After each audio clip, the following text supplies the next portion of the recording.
Hello friends, আসসালামু আলাইকুম। কেমন আছেন আপনারা সবাই? আলহামদুলিল্লাহ আমি ভালো আছি। তো আমি আজকে চলে এসেছি আপনাদের মাঝে ছোট্ট একটু ব্লগ নিয়ে। তো এই ব্লগটা হচ্ছে আমি আপনাদের সাথে একটু গল্প করতে যাচ্ছি।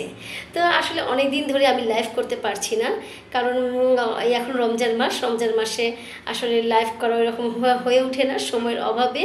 কারণ আমরা সাধারণত সব গৃহিণীরাই খুবই ব্যস্ত থাকি, সারাদিন কাজকর্ম এবং সন্তান পরিবার সবাইকে নিয়ে খুব ব্যস্ত থাকি। আর বিকেল হলে দেখা যায় যে আমাদের ইফতার নিয়ে আমরা ব্যস্ত থাকি। সন্ধ্যার পরে নামাজ আছে, কোরআন শরীফ পড়া আছে, আরও বাচ্চাদের পড়াশোনা, এই ধরনের সব কিছু নিয়ে কিন্তু আমরা আসলে গৃহিণীরা ব্যস্ত থাকি।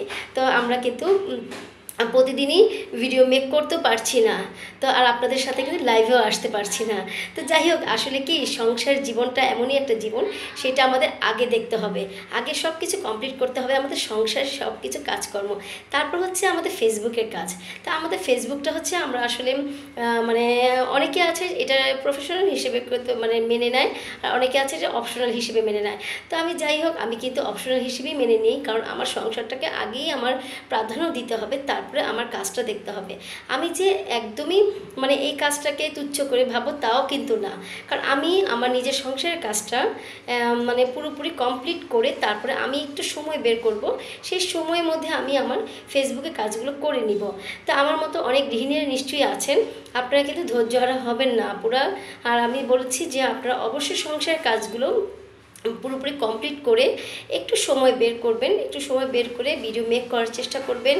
এবং নিজেরা যে যদি লাইভে যদি নাও আসতে পারেন রমজান মাসে, তাহলে অবশ্যই আপনারা সেই লাইভটা ফোনে এসে পড়েছে আমার। তো যাই হোক, আমার ছেলে ফোন করেছে। তো দেখেছেন তো বন্ধুরা, তো আসলে আপনাদের মাঝে কথা বলতে বলতে দেখা যায় যে আমার ফোনও চলে আসে। তো এখন কিছু করা নেই, সংসারে সব কিছু মেনটেন করে চলতে হবে আমাদের। তো এই কারণে আমি আজকে আপনাদের মাঝে এই কথাগুলো বলার জন্যই এসেছি। আপনারা নিজেদের জন্য একটু সময় ব্যয় করেন, একটু সময় রাখতেই হবে আমাদের নিজেদের জন্য। আর আমাদের সংসারটাকে কিন্তু প্রাধান্য দিতে হবে আগে, ঠিক আছে? তাহলে কিন্তু দেখবেন সংসার খুব সুখের হবে। এবং সংসারের কোনো মানুষও কিন্তু আপনারা এই কাজের জন্য কোনো তুচ্ছভাবে কিছু বলতে পারবে না। আমাদের এই ফেসবুকে কাজের জন্য কোনো কিছু বলতে পারবে না। আপনার হাজব্যান্ডও কিন্তু কিছুই বলতে পারবে না আপনাকে, যে এই সংসার ফেলে রেখে, অনেক হাজব্যান্ডরা আছে বলে যে সংসার ফেলে রেখে তোমরা এই ফেসবুকে কাজ করছো, এগুলো করা ঠিক না।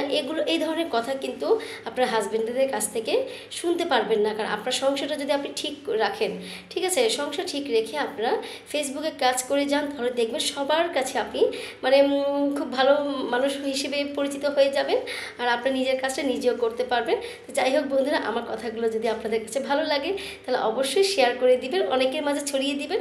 আর অনেক গৃহিণীরা আমার কথা অনুযায়ী চলতে পারবেন এবং সংসারটাকে ঠিক রেখে আমাদের ফেসবুকে কাজটা করতে পারবে। আমি তাহলে আজকে এ পর্যন্তই আপনাদের সাথে গল্প করলাম, আবার একসময় গল্প করতে চলে আসবো ইনশাআল্লাহ। আসসালামু আলাইকুম।